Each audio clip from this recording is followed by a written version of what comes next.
Welcome to the Chrisman Commentary Daily Mortgage News Podcast. I'm your host, Robbie Chrisman. Topics on today's episode include chatter from the Western Secondary Conference, my interview with ICE's Matt Dowd on the borrower decision-making process and strategies for guiding them from lead generation to closing, and its Consumer Price Index release day. Thanks to today's podcast sponsor, ICE. ICE has and continues to transform the housing finance and homeownership experience. By seamlessly integrating best-in-class solutions, ICE optimizes every stage of the loan's lifecycle. As the standard for innovation, artificial intelligence, efficiency, and scalability, ICE is the technology of choice for the majority of industry participants, defining the future of homeownership. Learn more at mortgagetech.ice.com. Nothing refreshes my memory about what I need at the grocery store like coming home from the grocery store. Remember adjustable rate mortgages? Here at the California MBA's Western Secondary, talk in the hallways is about memories of how, in the past, just because the Fed changes short-term rates doesn't mean long-term rates move. Put another way, short-term rates impacting adjustable rate mortgages may improve while 30-year mortgage rates barely budge should the Fed cut in September. We'll receive a lot more clarity about the Fed's actions based on today's CPI report, which I'll get to in a minute. And it should be noted that Bill Ackman, who controls a large block of Freddie and Fannie stock and who indubitably has the president's ear, not only wants another issuance of stock, but also to merge Fannie and Freddie. Will borrowers really be helped? Our business continues to watch what could be the likely resolution. President Trump's nominee to replace departed Fed Governor Kugler is Stephen Miran, described by the Wall Street Journal as, quote, someone whose abiding policy conviction is to weaken the U.S. dollar, end quote. And turning the monetary spigot back on is certainly a fine way to do so. Meanwhile, securities backed by agency mortgages are doing well, price-wise, and why not? At this time, there's little or no credit risk, prepayment speeds are steady, supply is low and steady, and mark-to-market valuations compared to treasuries and IG corporates are good. And if the demand is there, the prices are helped and mortgage rates are lower. In terms of economic news, throughout the summer, investors have focused on concerns about government debt supply and the inflationary impact of new tariffs.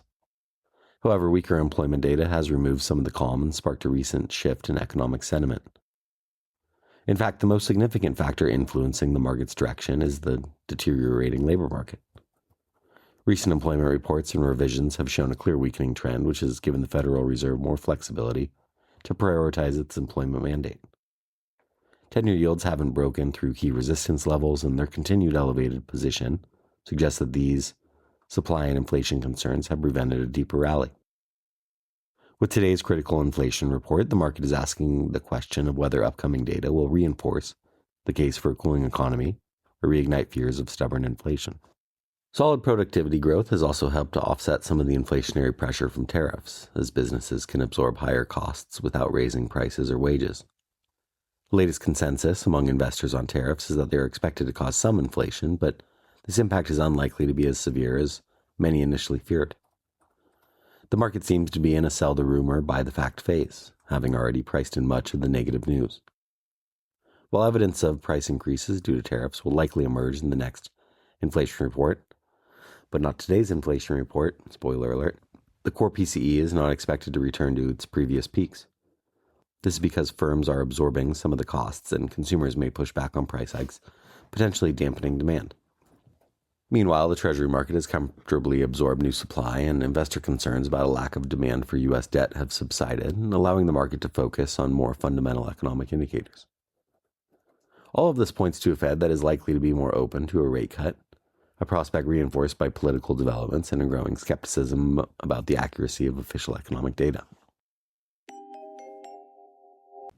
For today's interview, I want to welcome to the show ICE's Matt Dowd to talk about the borrower decision-making process and strategies for guiding them from lead generation to closing, including how balancing automation with human touchpoints creates a seamless, trust-building experience. He's VP of Product Management at ICE and is behind the company's strategy to unify its origination and servicing solutions, allowing lenders to more easily identify, engage, and convert opportunities within their existing portfolios to drive business growth. We're talking about reshaping the borrower journey through anticipation, engagement, and innovation. And a lot of what's going on right now does have to do with borrower experience or borrower perception of what's going on, whether it's when do I want to get off the sidelines to actually engage with a lender, is now the right timing, and what lender do I want to work with from a seamlessness of experience perspective. And it's neat to see ICE driving innovation forward. But before we talk ICE specifically here, can you kind of put yourself in the shoes of a borrower? Can you walk us through typical decision-making process and what borrowers are looking for at this point in their potential lender? I think the answer now is a little different than it was probably 5 or 6 years ago with just how much technology has advanced. Yeah, sure. And first off, thanks for having me, Robbie. I really appreciate the opportunity and for you taking the time out and giving us the time to have this discussion. So I look forward to it. Those are both really, really good questions. And I think the first one's a bit trickier than the second one, because understanding a borrower's decision-making process, I think, can really only come from understanding what that person is looking to accomplish, right? Is it a first home purchase? Is it an investment or a second home, refi, et cetera? You mix that in with the individual's maybe borrowing experience, their economic situation, family situation. You got a whole lot of variables there as you think about, what is their mindset. So I think it's really difficult from the jump to understand what the borrowers are looking for a lender unless rather, you really understand the borrower. On the surface, that might seem like a bit of a chicken and the egg thing, but I think if you abstract that out and abstract yourself, from those details and really focus on what we all want in a relationship with, somebody's looking to help you out. And I think it's trust, right? You want to establish trust in that relationship. And I think a successful LO is going to establish that trust early on and keep it throughout the process. So, I'll see if I can break that down a little bit. I think back to your question, what are they thinking? I think borrowers, as they go through the various stages, from lead gen to closing, we all know their emotional state goes up and down throughout that process, right? It starts off, it's real high enthusiasm. I think in our business, we get the pleasure of the enthusiasm starts to wane as they go through the grind of getting that mortgage because they really want that house, and then they end up back in that heightened emotional state when they take the keys. We recently conducted a study, 2025, on our borrower survey to get insights into exactly that question. And early on, we see that, it's all about cost sensitivity. That shapes, the really early decisions. But probably 70% of folks, based on our study, prioritize overall savings, and 63% of those people focus on lower fees. But as they get more serious, what we found really interesting is that focus shifts, right? So as they begin the application journey, it's like 84% of borrowers really value that personalized communication, which makes tailored guidance critical to that experience. So I think that, to cut to the chase here, transparency is key, right? And it's not surprising to me anyway that transparency is a foundation of trust. And, you combine that with an effective and a streamlined process, along with relevant information, communication, and clear timelines, that's going to build trust. And to your point, Robbie, earlier, a lot has changed. The ability to execute against that has changed dramatically over the years. So I think there's a huge opportunity to engage with that borrower and establish that trust really early. And that's the key. And I kind of, you've been at this, you talk to a lot of folks, in a lot of different areas. What are some of the things you've seen that lenders are doing that really set themselves apart from that competition? And does this trust thing seem to resonate from your perspective?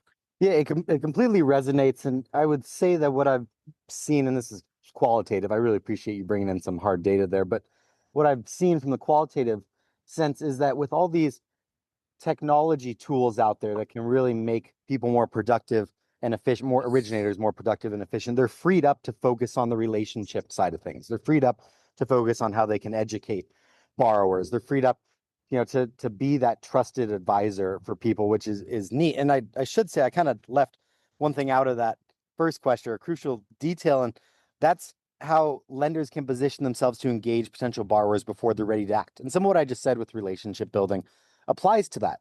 Hey, I saw your birthday was coming up, just was thinking of you, or here's some stuff going on in the market. Even if maybe you're not ready to buy a home, let me educate you on some things. And Mhm. I think that getting to borrowers before they're actually ready is key, especially in a high rate environment where borrowers say, maybe I'm on the sidelines now, but if this changes a little bit and I get a little rate relief, I'm ready to act, right? Yeah, I mean, I think that's a super important detail. And look, I love the qualitative data because I think we're talking about people here, and it can be difficult sometimes to get really quantitative. And we're all different at different points in times.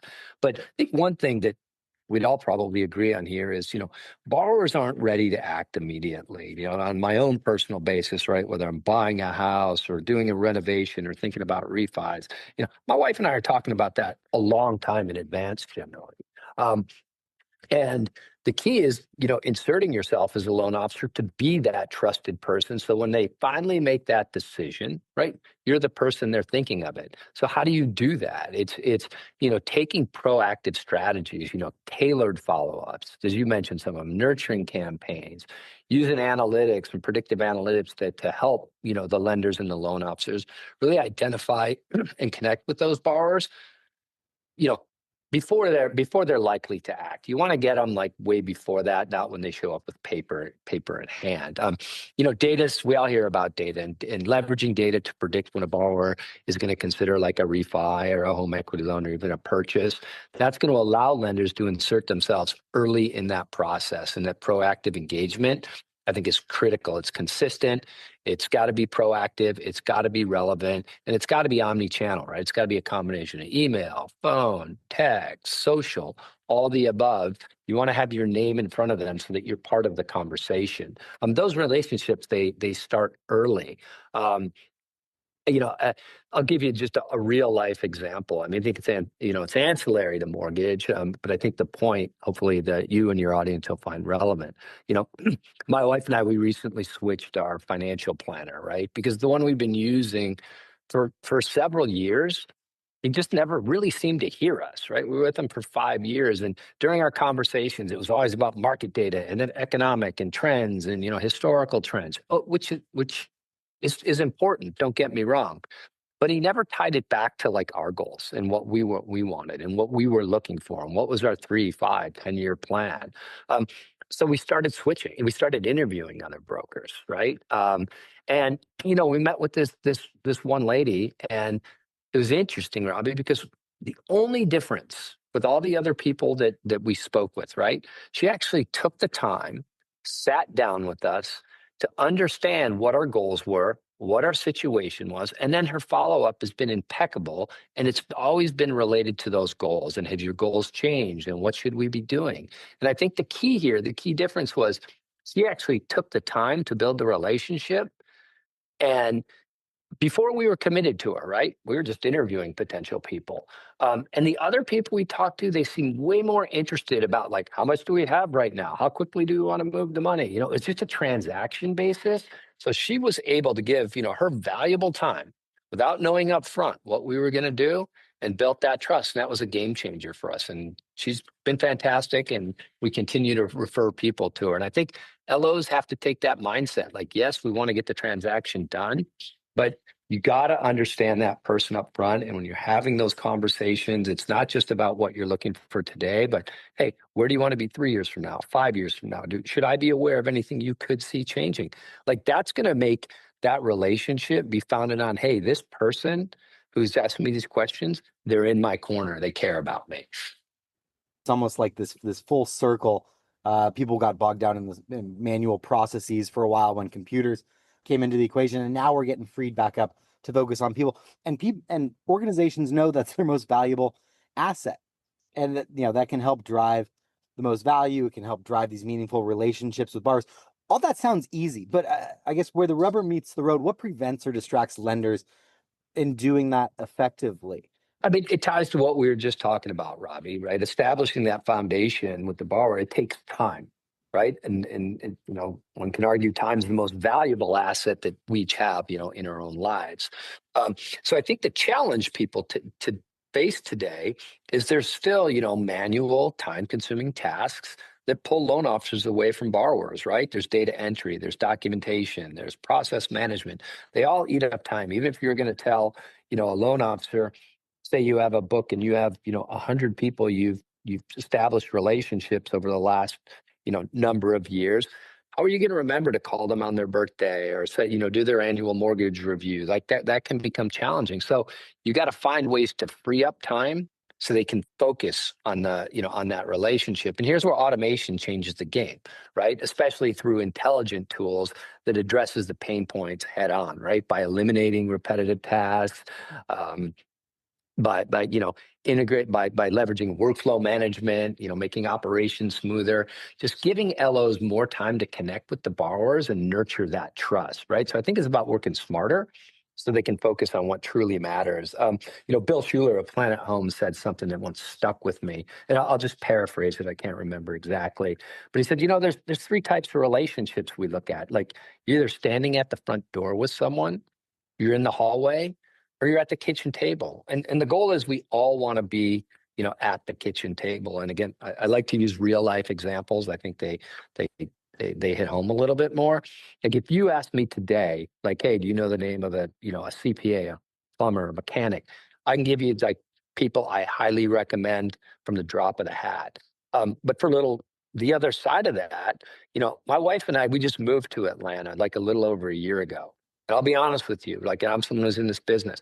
I can't tell you the name of the LO that we did did the loan for our house. That was just over a year ago. I haven't heard from that person since, right? That was strictly a transaction. I mean, as a matter of fact, I've probably done maybe 4 transactions around real estate in the last 8-9 years. I have never used the same LO. And it's not because I didn't want to. None of them ever reached out to me over that time. And in fact, none of them ever reached out to me before. And, I look at other relationships that people have established with me. I've given like 3 referrals to someone who handles homeowners insurance. So what's wrong with that? What's the difference? As I look at it, Robbie, from my perspective, the only difference is these people are proactively engaging with me, right? Talking relevant things to me. And they've built they've established relationship and trust. So I'm super comfortable telling them that, hey, you should go here and here.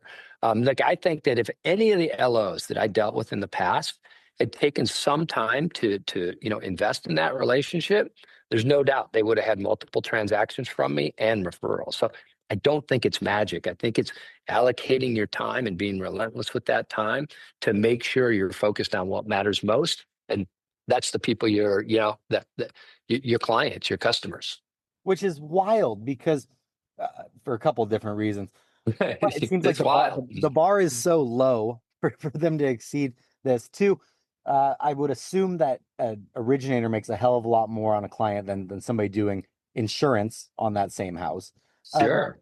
Then also, you never know what referrals are going to come from giving somebody a good experience. I was at the Michigan Mortgage Lenders Conference about a week and a half ago, and there was a speaker, and he was saying, I had the easiest loan file ever. I'd already agreed. The seller was a friend of mine, and we agreed, but I went to this real estate agent.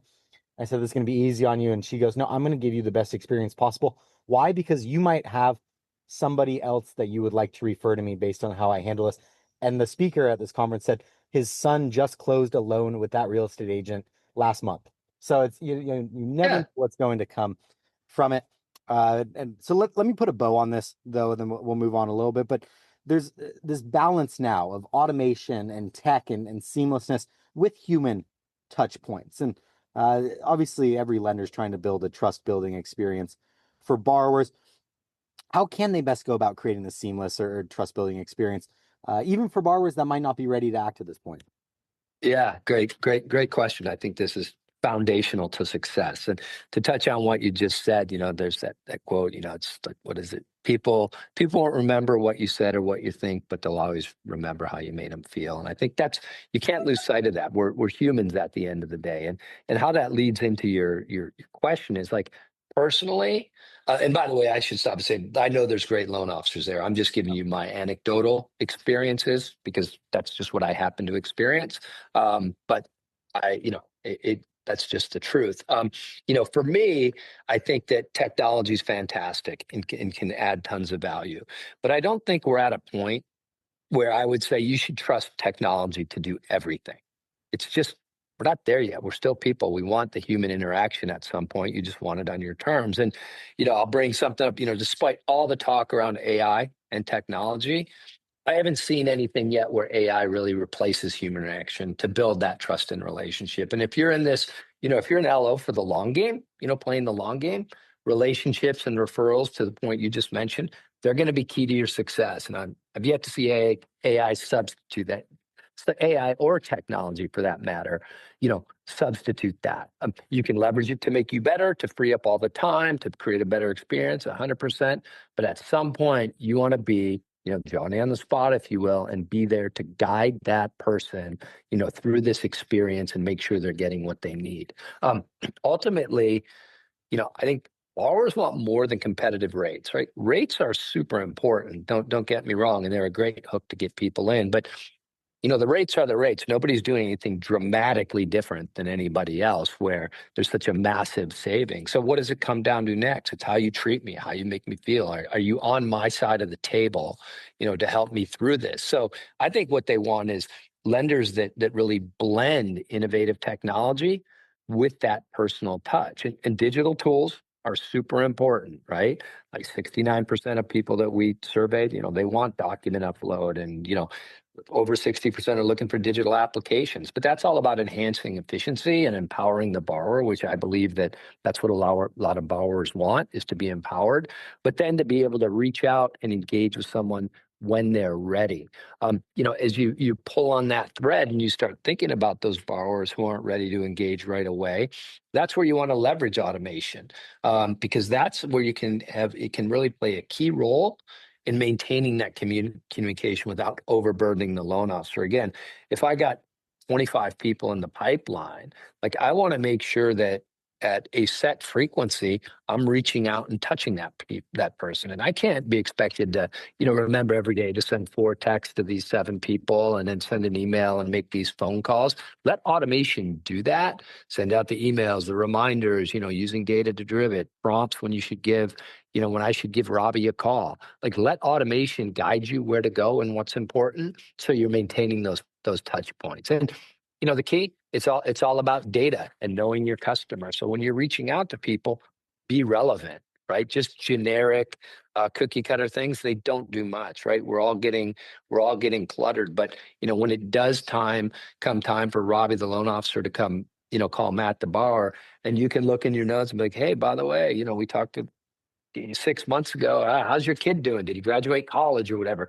That personalization, will make all the difference. So highly, I think it's the key to success is leveraging technology and automation to ensure you're maintaining that relationship and touch point, but really with an end goal, right, of helping you to free up time so that you can nurture and establish those relationships to take care of, not only referrals, but repeat business down the road. And finally, leveraging all that to help the buyer get into what they really want, which is in that home, or, that refi opportunity, or the HELOC. So that's where I think you got to be, there's both an art and a science to how you leverage technology, but you can't just run away from the human element of it. Yeah, we've seen the biggest lenders out there start to make plays for both sides, like the entirety of the process, whether that's lead generation, top of the funnel, or that's recapture and servicing on the back end. It shows you just how important it is and how top of mind it should be for lenders. So I'd like you to elaborate a little bit on this connection of the entire loan life cycle. Yeah, from customer acquisition to servicing, and how an integrated approach can help lenders prepare for moments when borrowers borrowers are ready to act. We finally get them from almost ready to act to ready to act. How can this kind of end-to-end life cycle process help? Yeah. So, I think it starts with moving away from the concept that the borrower, right, is just a one-time transaction. Like, it's a person, right? So as you look at it and you start thinking about, okay, this is the person. It's not just the loan. Like, things are going to happen before they transact and after they transact. It's all about that borrower, right? And what's their experience even once the loan closes? What's going to happen? And as an LO, you want that visibility and the tools so that you can stay in touch and maintain and grow that relationship. So you should be aware of things that happen downstream. And it's more than just, oh, it's, the 1 year mortgage review or a birthday card or some clever, helpful hints for spring cleaning. So, within our ecosystem, we have all this data that can be leveraged, right? So the foundation of that seamless borrower experience really lies, I think, in connecting every stage of that loan life cycle, right? So with our tech platform, our tech stack, like we're moving data seamlessly, whether it's acquisition to servicing and, everything that can happen in between, so that lenders are able to, at any point in time, deliver a much more personalized and data-driven messaging at those touch points. And again, it's all about being omnichannel.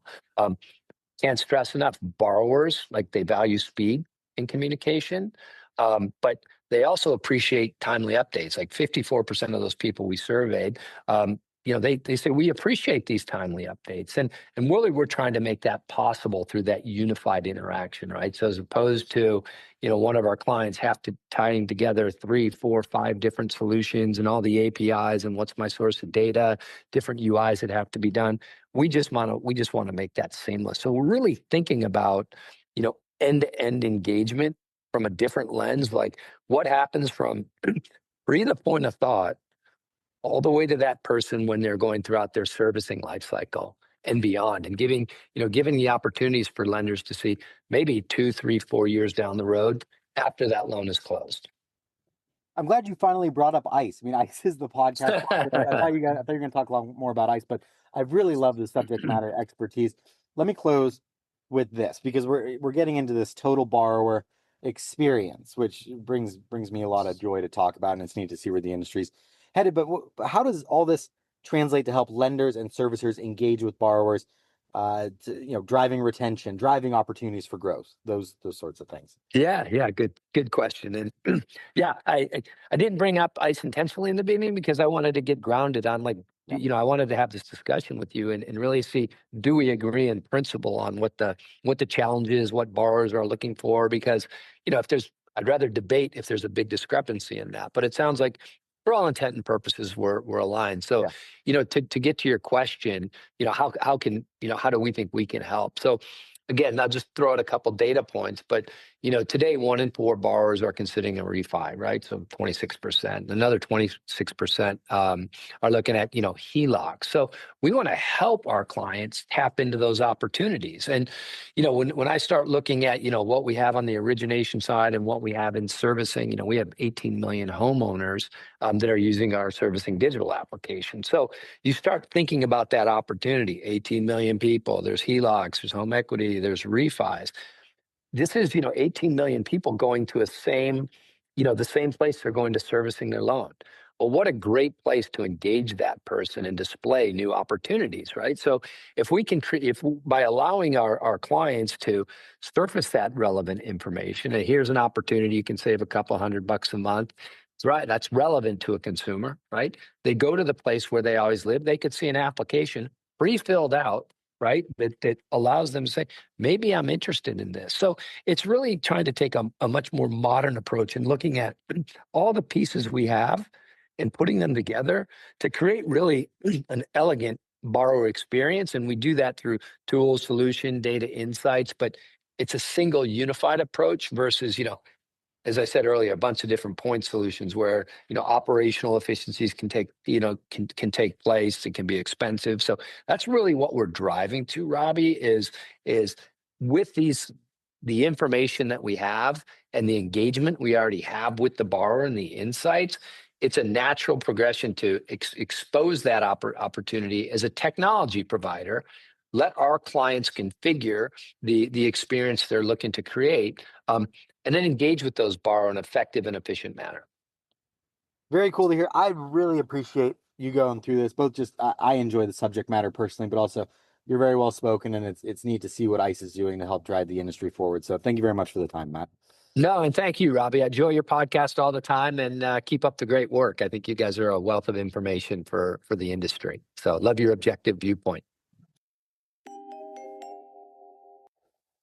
The bond market has been in a holding pattern, waiting for today's Consumer Price Index inflation report to provide clarity on whether the recent economic softness is enough to justify a more dovish policy stance. And we have received those figures. Headline July CPI came in up 0.2% as expected and 2.7% year over year. June's report showed increases of 0.3% month over month and 2.7% year over year. Core CPI, excluding food and energy, was up 0.3%, also as expected. We've also received the NFIB Small Business Optimism. In July, U.S. small business sentiment rose, though owners were becoming increasingly uncertain about the economic outlook and many worried about the quality of labor available. Later today brings Redbook same-store sales, the July budget deficit, and some short-duration treasury auctions, as well as remarks from Richmond Fed President Barkin and Kansas City Fed President Schmidt. Overnight, the Royal Bank of Australia was out with its latest decision, where it cut rates by 25 basis points to 3.60%. After the latest inflation data, agency MBS prices are little changed from Monday's close. The 2 years yielding 3.73 and the 10 years yielding 4.26 after closing yesterday at 4.27%. Let's wrap up with a joke and some housekeeping. A toddler was giving her daddy a tea party. She brought him a little cup of tea, which was just water, of course. After several cups of tea, her mom came home. Dad made her wait in the living room to watch his little princess bring him a cup of tea because it was just the cutest thing. Mom waited, and sure enough, here she comes down the hall with a cup of tea for Daddy. She watches him drink it up and says, "You know, the only place she can reach water is the toilet."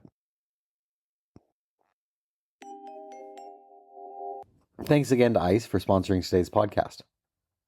By seamlessly integrating best-in-class solutions, ICE optimizes every stage of the loan life cycle, setting the standard for innovation, artificial intelligence, efficiency, and scalability, and defining the future of home ownership.